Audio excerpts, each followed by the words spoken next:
Son of God, say in my mind, and you don't die, give as you receive, and your release is Satan.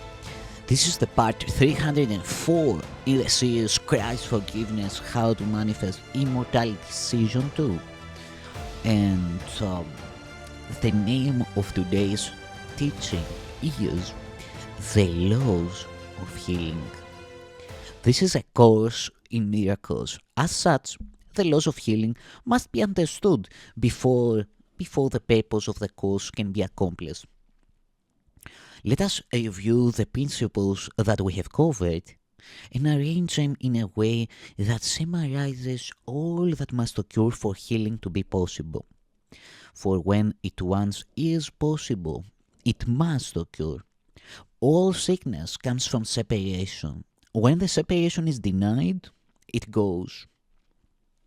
For it is gone as soon as the idea that brought it has been healed and been replaced by sanity.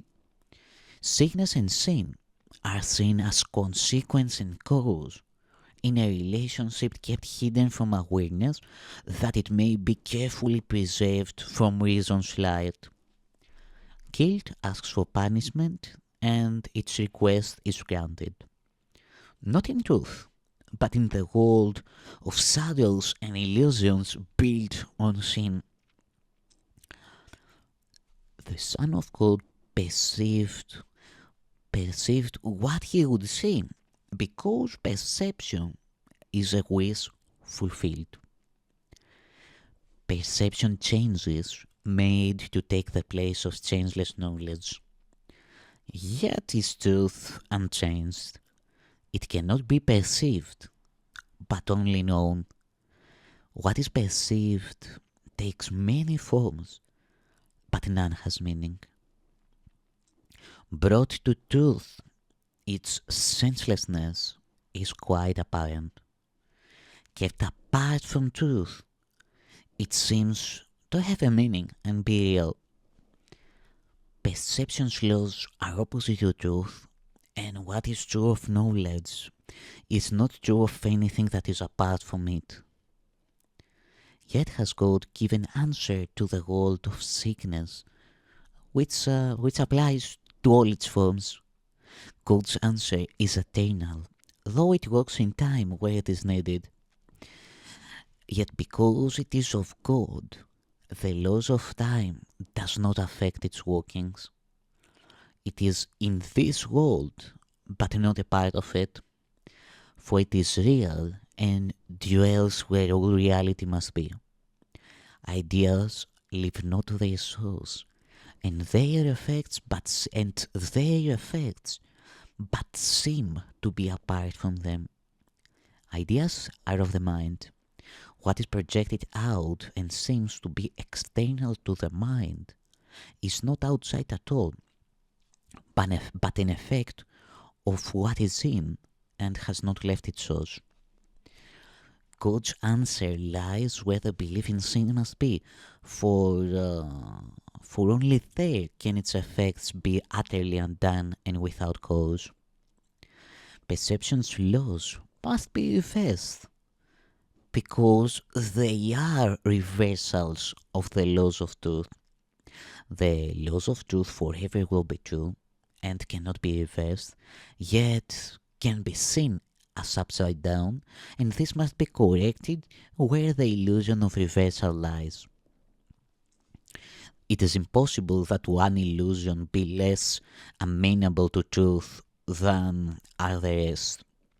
But it is possible that some are given greater value and less willingly offered to truth for healing and for help. No illusion has any truth in it, yet it appears some are more true than others, although this clearly makes no sense at all. All that a hierarchy of illusions can show is preference, not reality. What relevance has preference to the truth? Illusions are illusions and are false. Your preference gives them no reality. Not one is true in any way, and all must yield with equal ease to what God gave as answer to them all. God's will is one. and any wish that seems to go against his will has no foundation in the truth. Sin is not error, for it goes beyond correction to impossibility. Yet the belief that it is real has made some errors seem forever past the hope of healing and the lasting grounds for hell. If this were so, would heaven be opposed by its own opposite as real as it is, as real as it? Then would God's will be split in two, and all creation be subjected to the laws of two opposing powers until God becomes impatient, splits the world apart, and relegates attack unto himself. Thus has he lost his mind. Proclaiming sin has taken his reality from him and brought his love at last to vengeance's heels. For such an insane picture, an insane defense can be expected, but cannot establish that the picture must be true. Nothing gives meaning where no meaning is. The truth needs no defense to make it true. Illusions have no witnesses and no effects. Who looks on them is but deceived. Forgiveness is the only function here and serves to bring the joy this world denies to every aspect of God's Son where sin was thought to rule. Perhaps you do not see the role forgiveness plays in ending death and all beliefs that rise from mists of guilt. Sins are beliefs that you impose between your brother and yourself.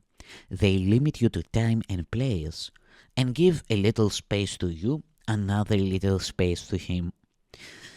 This separating off is symbolized in your perception by a body which is clearly separate and a thing apart.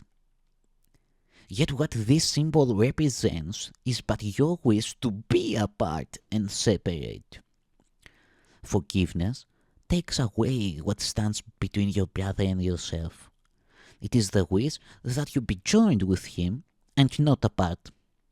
We call it wish because it still conceives of other choices and has not yet reached beyond the world of choice entirely. Yet is this wish in line with heaven's state and not in opposition to God's will, although it falls far short of giving you your full inheritance. It does remove the obstacles that you have placed between heaven where you are and recognition of where and what you are. Facts are unchanged, yet facts can be denied and thus unknown, though they were known before they were denied.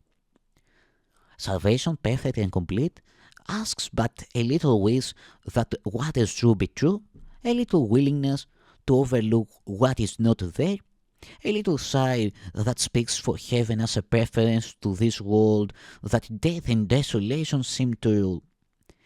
In joyous answer will creation rise within you to replace the world you see with heaven, wholly perfect and complete.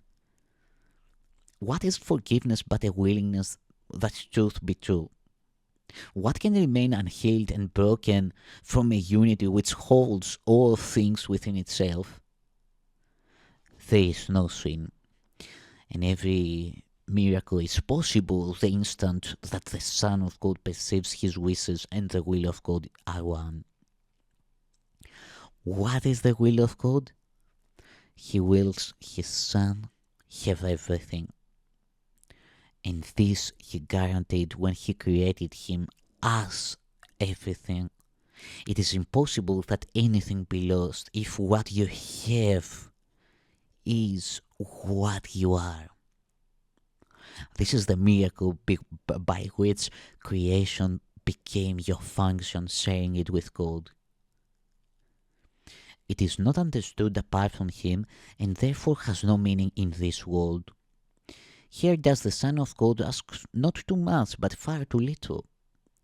He would sacrifice his own identity with everything to find a little treasure of his own. And this he cannot do without a sense of isolation, loss, and loneliness. This is the treasure he has sought to find, and he could only be afraid of it. Is fear a treasure? Can uncertainty be what you want? Or is it a mistake about your will and what you really are? Let us consider what the error is so it can be corrected, not protected. Sin is belief attack can be projected outside the mind where the belief arose. Here is the firm conviction that ideas can leave their source made real and meaningful. And from this error does the world of sin and sacrifice arise. This world is an attempt to prove your innocence while cherishing attack. Its failure lies that you still feel guilty, though without understanding why. Effects are seen as separate from their source and seem to be beyond you to control or to prevent. What is thus kept apart can never join. Cause and effect are one, not separate. God wills you learn what always has been true. This, that he created you as part of him, and this must still be true because ideas leave not their source. Such is creation's law, that each idea the mind conceives but adds to its abundance, never takes away. This is as true of what is idle with as what is truly willed, because the mind can wish to be deceived, but cannot make it be what it is not. And to believe ideas can leave their source is to invite illusions to be true without success. For never will success be possible in trying to deceive the Son of God. The miracle is possible when cause and consequence are brought together, not kept separate. The healing of effects without the cause can merely shift effects to other forms, and this is not release. God's Son could never be content with less than full salvation and escape from guilt. For otherwise, he still demands that he must make some sacrifice and thus denies that everything is his, unlimited by loss of any kind. A tiny sacrifice is just the same in its effects as is the whole idea of sacrifice. If loss in any form is possible, then is God's Son made incomplete and not himself. Nor will he know himself nor recognize his will. He has forsworn his Father and himself, and made them both his enemies in hate. Illusions serve the purpose they were made to serve, and from their purpose they derive whatever meaning that they seem to have. God gave to all illusions that were made another purpose that would justify a miracle whatever form they took. In every miracle all healing lies, for God gave answer to them all as one. In every miracle all healing lies, for God gave an answer to them all as one, and what is one to him must be the same. If you believe what is the same is different, you but deceive yourself. What God calls one will be forever one, not separate. His kingdom is united, thus it was created, and thus will it ever be. The miracle but calls your ancient name, which you will recognize because the truth is in your memory. And to this name your brother calls for his release and yours. Heaven is shining on the Son of God. Deny him not, that you may be released. Each instant is the Son of God reborn, until he chooses not to die again. In every wish to hurt, he chooses death instead of what his Father wills for him. Yet every instant offers life to him because his Father wills that he should live. In crucifixion is redemption lent, for healing is not needed where there is no pain or suffering. Forgiveness is the answer to attack of any kind. So is attack deprived of its effects, and hate is answered in the name of love. To you to whom it has been given to save the Son of God from crucifixion and from hell and death, all glory be forever, for you have power to save the Son of God because his Father willed that it be so. And in your hands does all salvation lie, to be both offered and received as one. To use the power God has given you as He would have it used is natural. It is not arrogant to be as He created you, nor to make use of what He gave to answer all His Son's mistakes and set Him free. But it is arrogant to lay aside the power that He gave and choose a little senseless wish instead of what He wills. The gift of God to you is limitless. There is no circumstance it cannot answer, and no problem which is not resolved within its gracious light. Abide in peace where God would have you be, and be the means whereby your brother finds the peace in which your wishes are fulfilled.